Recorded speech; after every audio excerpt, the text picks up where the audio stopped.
Welcome back. I'm so glad you joined us, and I really hope you enjoyed the first panel with all those incredible students. And this panel, I have to confess, there's going to be a little bit of magic here, because it's not often you get to hear from recruiters all together. So I'm thrilled to welcome you back for our second panel, our recruiting panel.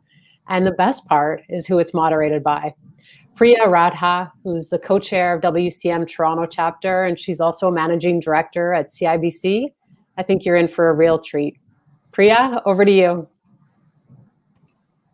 Thanks, Camilla. Welcome, everybody. Good afternoon. As Camilla mentioned, that was a very generous intro. My name is Priya Radha, and I've been in the capital markets industry for almost 15 years now. My career started on the trade floor in derivatives, and I've held progressive roles in both rates trading and rate options trading for over 12 years. I then made the decision to move into a sales and leadership function, also on the trade floor, and currently run the derivatives rates team at CIBC for our corporate clients, our governments, and our SSAs. I will ask each of our panelists to do a quick intro of themselves, and then I will begin our session. I will first hand it off to Melissa. Thanks, Priya. Hi, everybody. My name is Melissa, and I am a recruitment and admissions officer with Recruitment Commerce at the University of Toronto, and a proud University of Toronto graduate myself. What I love about my job is being able to connect with high school students and help you determine if our program is the best fit for you. So I'm really happy to be here today. I've been involved in SheBiz in Toronto for the last couple of years and excited to be part of our first nationwide event. Malcolm? Thanks, Priya. Yes, good afternoon, everyone. My name's Malcolm Smiley. I'm with UBC Sodor, so welcome from the West Coast. I deal with all our employer engagement activities in the finance sector, so that's for our undergrad and graduate students. So career events, job postings. I also oversee a finance mentorship program for our BCom third and fourth year students, as well as a specialty program, mentorship program for second year female students who are interested in pursuing a career in finance. So we do our level best to make sure that those students take finance as an option when they enter the third year of the program. Thanks, Malcolm. Jetty? Hi, everyone. My name's Jetty Tam. I'm one of our senior recruitment partners from the BMO Capital Markets campus team. I currently lead all of Canada's investment banking recruiting, so I'm really excited to be on this panel today with everyone else. And before I joined the finance world, I've also done campus recruiting for management consulting. So thank you so much, everyone. Thanks, Jetty. And last but not least, Misha. Great, thanks. Hi, everyone. My name is Misha Miranda. I am a Senior Manager of Talent Acquisition at Ontario Teachers Pension Plan. I've been with the organization for close to 3 years, and part of my role is to head up our campus programs and the campus strategy for the organization. And prior to that, I bring with me about 14 years of recruitment experience, and I actually graduated from McMaster University, so just wanted to share that as well. Thanks very much. There you have it, a great panel. I will get right into questions so we can maximize our time here. We have 5 questions for you guys with a few panelists taking each. I will start with my first question. How can students best learn the landscape of finance, which is so vast when you think about banks, life insurance companies, pension funds, and so forth? So maybe I'll ask Malcolm to answer first, and then we'll pass it off to Melissa. Will do. Thanks, Priya. Yeah, I think the key thing is to get curious about what's going on in the world of finance. And the starting point I would recommend is really making a habit of connecting with what's going on in the news. So looking at some of the key online news sites that you can subscribe to, particularly first thing in the morning, I'll check, BBC Finance News, CBC Finance News, the Globe and Mail, and then Bloomberg, and find out what's going on so I can get tapped into the what's making news that day, and typically there'll be information about the stock market and so on. And I think that's a great starting point. If you do that, it's 5-10 minutes at the start of the day, and then you can see what's making the news and what catches your interest, and then look at the companies and personalities behind those news stories that you can then follow, and you'll then develop that curiosity in particular areas, and that could be the stock market, it could be insurance, it could be investment banking, and that'll take you down a particular path in terms of what might your future look like in a career in finance, because there really is a vast range of opportunities available to you. And I find that in terms of talking to students that till they get connected with people in the industry and the stories behind what's making the news, they really aren't aware of the range of opportunities that are available to them. I don't know, Melissa, in terms of when you're talking to students, what advice you give in terms of navigating that particular area when it comes to narrowing their choices. Yeah, no, that's great advice. Starting with that curiosity, I think is so important. I did ask a few of our students to how they're exploring this. I know it can be a bit overwhelming, particularly if you don't know somebody in this job yet. That's why events like this are so important to help expand your network. So I did narrow it down to kind of 3 tips, and they all require that curiosity. So that's such a great point. But first is networking and talking to people in the industry, exploring one-on-one coffee chats, and taking advantage of the networking events that your university offers. So at Robin Commerce, we really try and involve our alumni and leverage those opportunities to connect with people at all sorts of different stages of their career. The second tip I had was exploring internships and work experience. So actually trying on a career, seeing if it's the right fit, and deciding if that's the direction you want to go in, or maybe if you want to pivot a little bit, if there are parts of the job that you liked better than others. And the third, which is a great resource, which you can start from your first day as a student, is really leveraging our student clubs. So getting involved in our student groups will really help you explore your interests, and also all of our clubs act as bridges to the industry. And this is true at every university, so you can really get involved in student life to talk to upper year students, see how they're exploring their careers, get to know more about the industry and how you can connect your interests, your passions, or ways you identify as a student to your industry. So just name a few. You get involved in a finance club, trading club. We have women in business or Black students in commerce. So whichever community will be the best fit for you can be another really good way to get to know that landscape and also expand your network. That's great. Thanks, guys. I mean, it really sounds like curiosity is the driver in this situation, and the great thing with leveraging technology and the internet is that the access to that information is so readily available. So great tips. So now that students are, say they're following this lesson and they're being curious and they're sort of figuring out what their interests are, how do they go about navigating to align their interests with what they're good at and what they're really passionate about against what the financial industry actually needs?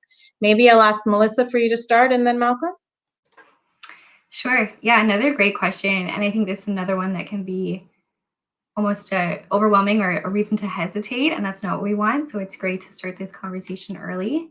And I'd say one of the best things you can do is start by sitting down with one of our career coaches or someone in the career services team at your university to really start with what we call career mapping. So you look at your skills, you look at your strengths, and make sure that you're applying for jobs that you're qualified for, that you feel confident starting with on your first day, and making sure that aligns with kind of long-term career goals so that you know what you're working towards and you know where to start. Because one of the hardest things can be filtering. There's so many events and so many jobs to look at. So filtering that through strategically can be very helpful. And you do have that expert advice available, so you can really take advantage of that. And again, those coffee chats and information interviews with industry professionals will really help guide that decision. And since that's happening all throughout the year, we're able to really hear from employers about what skills they're looking for, how they see the landscape changing, so how you can align your skills with changes in the landscape of that industry too. And then there are so many resources for you as a student to really build on those skills and leverage it. So things like we have LinkedIn Learning available for you, courses called Data Viz, which you can help visualize your data and help with presenting it in a clear and interesting way. We have the Rotman Finance Lab, where you can do interactive simulation training in the market, so with using real-time data. So there's just so many ways too you can take your classroom learning and really apply it and make sure that you feel confident in your skills and that those skills are the ones that are in high demand.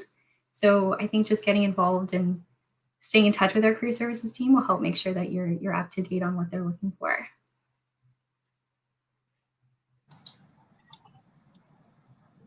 And just leading on from that, that's great advice when you get to university is tapping into the resources that are available to you at your career centre. There is a huge range of opportunities there waiting for you. And it might seem a little bit overwhelming, in your first year to take that step. But certainly encourage you to do that, because that's going to help you make good decisions about where you see yourself going into your second year and beyond. Because I often see students who have maybe been given some wrong advice or inaccurate advice from people, other students or people within their family about what they should be doing. So I think having that kind of third-party discussion with a career coach can really help you untangle some of the information that's maybe going around in your own head about what might be suited for you. And then not being shy. I think that's the biggest difference that I see between the male finance students and the female finance students that I deal with, is that is taking that being a little bit more bold about reaching out to people in the profession.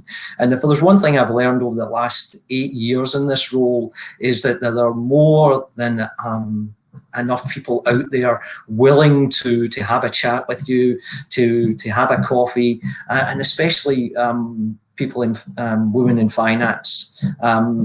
But even men in finance make themselves readily available to young people to have that discussion, because they really want you to take that step into a career that's both rewarding financially and personally as well. So again, I think that don't be shy about that, because people want to help.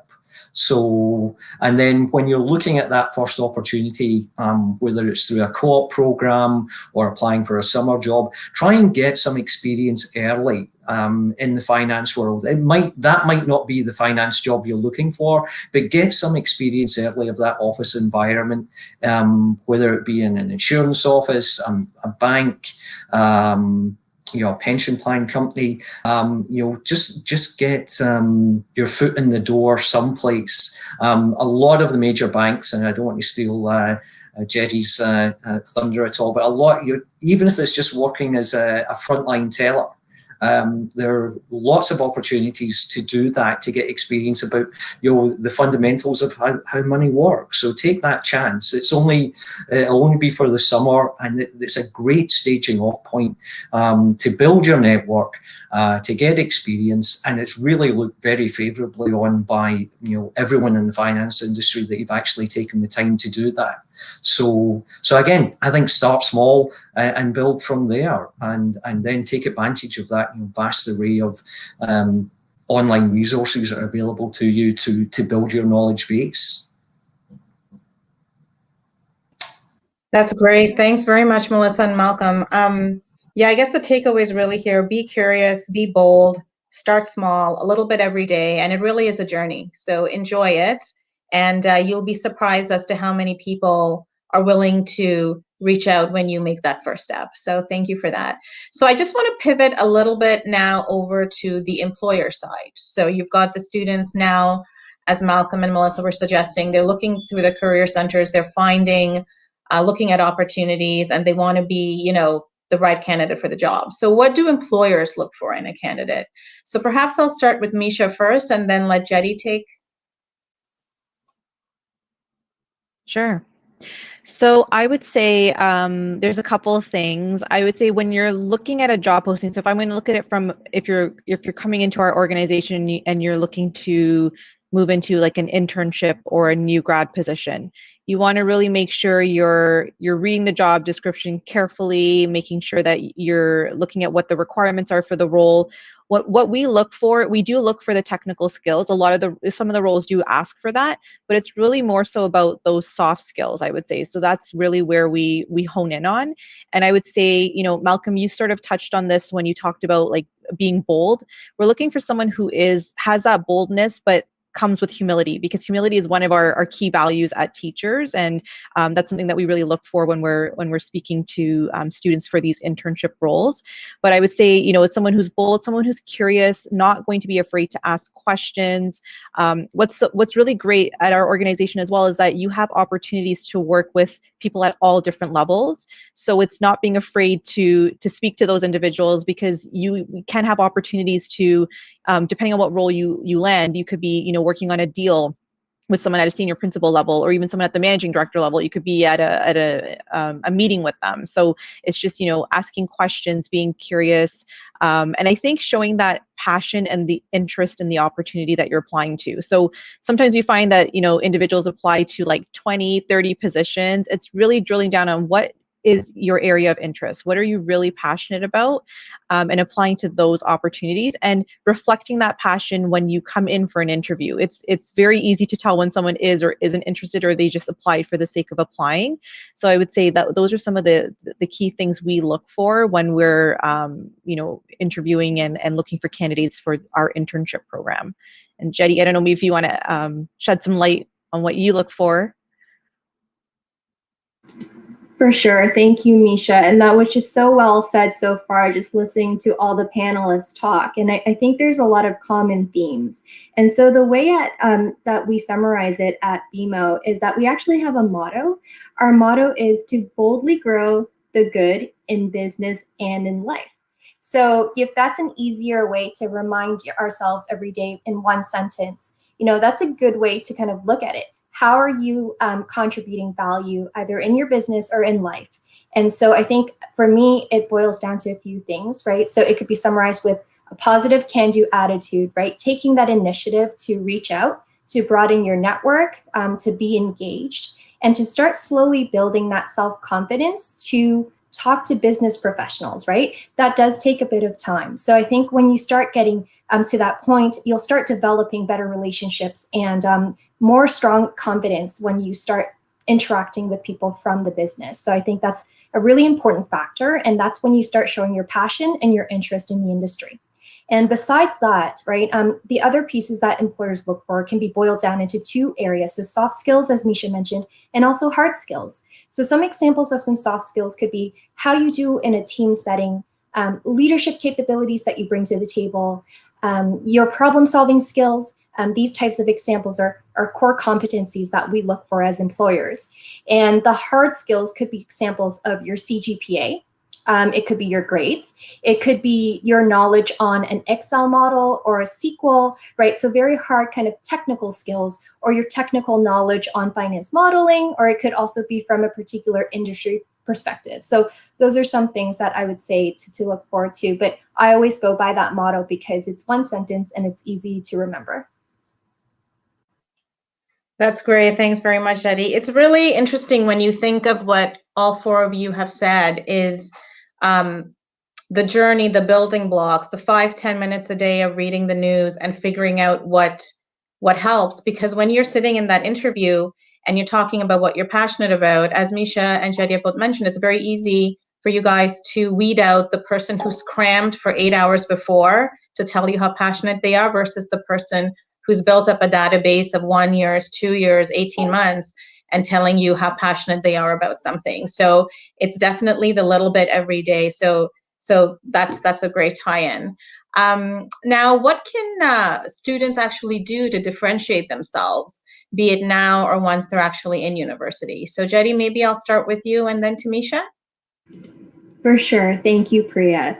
So I think, again, going back to a lot of very similar themes from Malcolm and also Melissa, the one thing I would say is be genuine to yourself and to really go after the interests that you find yourself wanting to learn more about, right? And so how that may translate in university is definitely take full advantage of the extracurricular activities that are available, right, besides your career center. But take the time to explore the different clubs, take a look at those categories and see what interests you, and select, let's say, 3 to 4 core ones that really speak to you, so that when you join and become a member, eventually maybe you can become or take on an executive member role, and to start developing and refining your skills, you know, whether that be in leadership or leading a case project or a case competition, so that you can continue to refine those skills besides joining the clubs that are of interest. And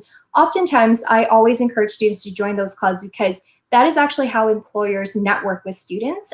We market our events through student clubs and relevant student clubs. So I think it's a great way not to join, you don't have to join that many, but join a few that really speak to you and are genuine to your true interests, right? And continue to do good in those clubs, in those areas. So that's kind of my key takeaway. And I don't want to repeat too many things that some of the other panelists have said, but I think it's all on very similar themes: to stay true to yourself and to really enjoy that time, right? Join those clubs so you can meet other peers that can also share those experiences with you.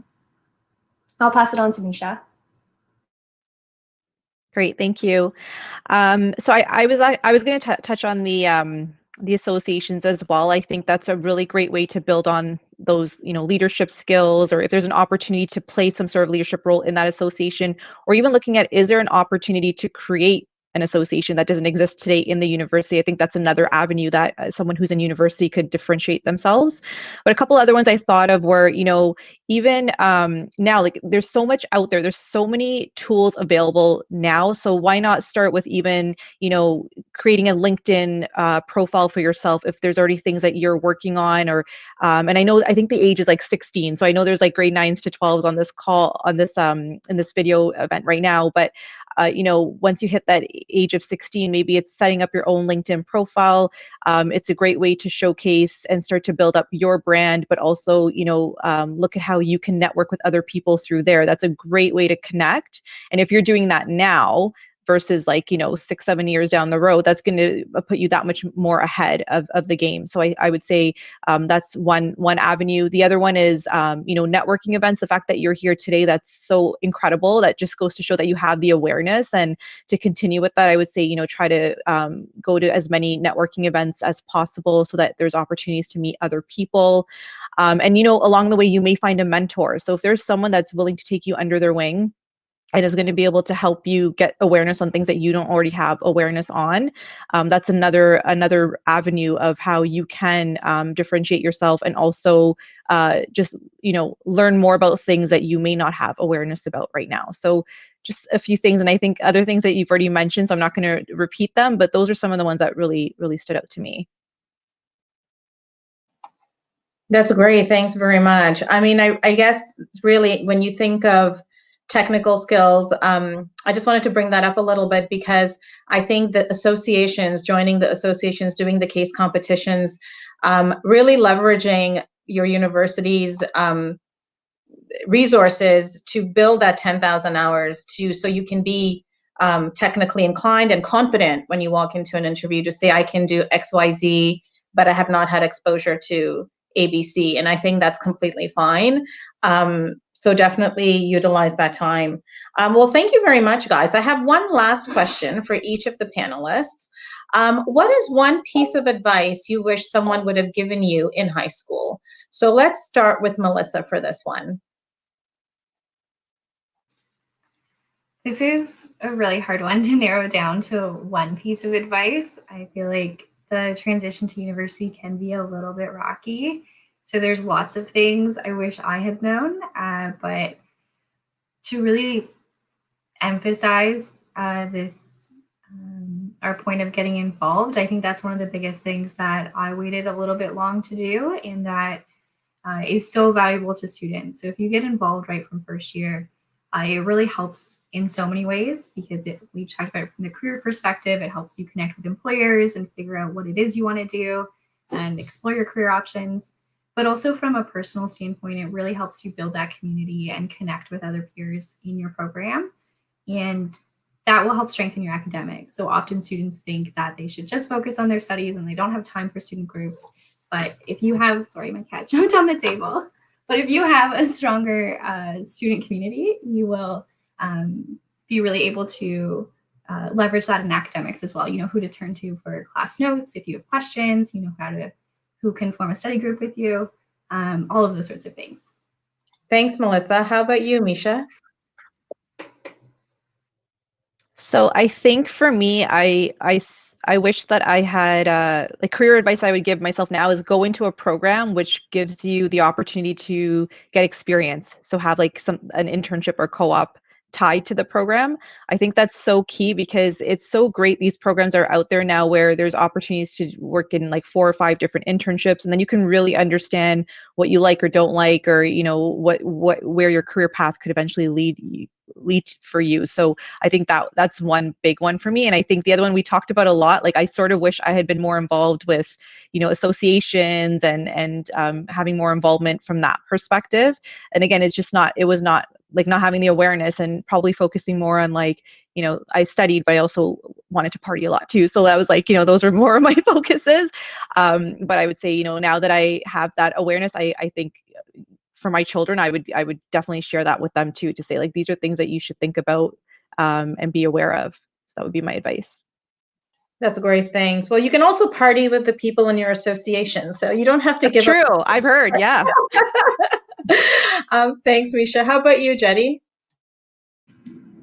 Hey, so the thing that I wish that someone would have told me, or if my mentor would have told me, is to be very organized or be better organized and knowing the timelines that are ahead of you. I think that would really help from transitioning from high school into university, because once you're in university, you're really in charge of your own timeline. So, you know, keeping on top of when you need to sign up for your courses, when the career fairs are happening, or when, you know, extracurricular club sign up is happening, and then starting to think through, okay, when are the timelines that employers are recruiting for, let's say, summer internships or fall co-op or, you know, full-time opportunities, and being on top of that can really help you organize everything and be less, I guess, stressed. So that's my one key takeaway.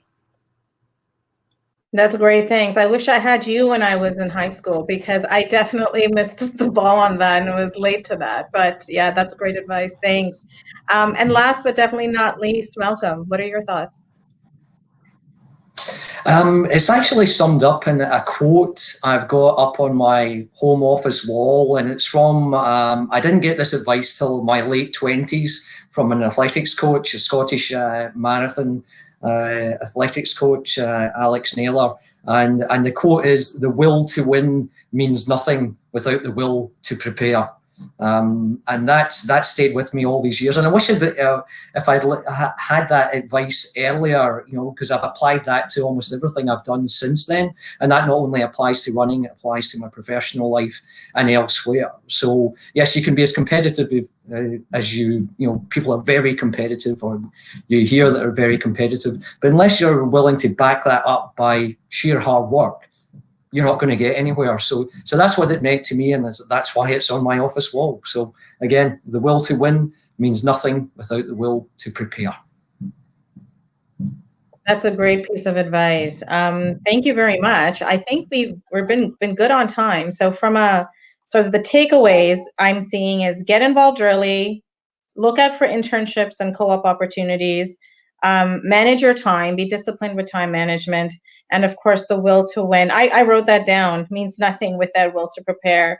I pretend to be a runner, so I'm gonna read that every time I have a morning when I don't want to get on the treadmill. So thank you very much. This has been really insightful, even for me, someone who's been in the industry 15 years. You always walk away with something new and something that you've learned. So thank you all very much. I will now pass it back to Camilla. Thank you very much, Priya. And I have to say, some of the advice that was given, you 5 are managing really well, particularly the time management. I gave you 30 minutes thinking you used up an extra 5, and you stuck exactly to 30.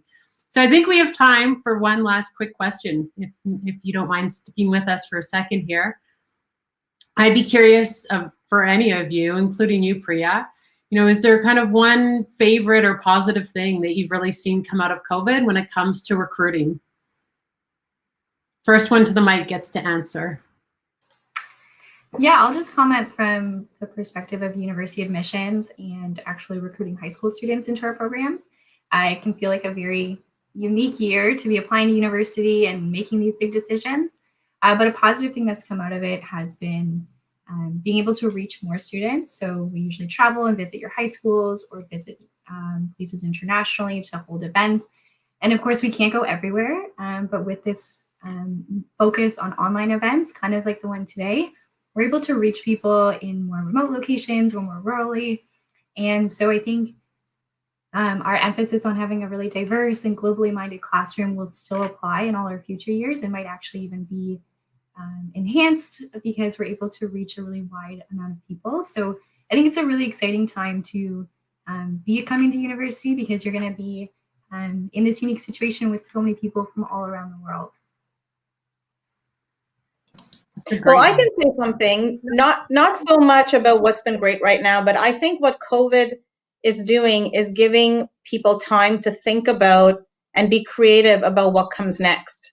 So I think we've been put in a situation where, 20 years of experience looking forward, like a person who doesn't have that much history could still be really relevant in thinking about what could be creative and pertinent in the future.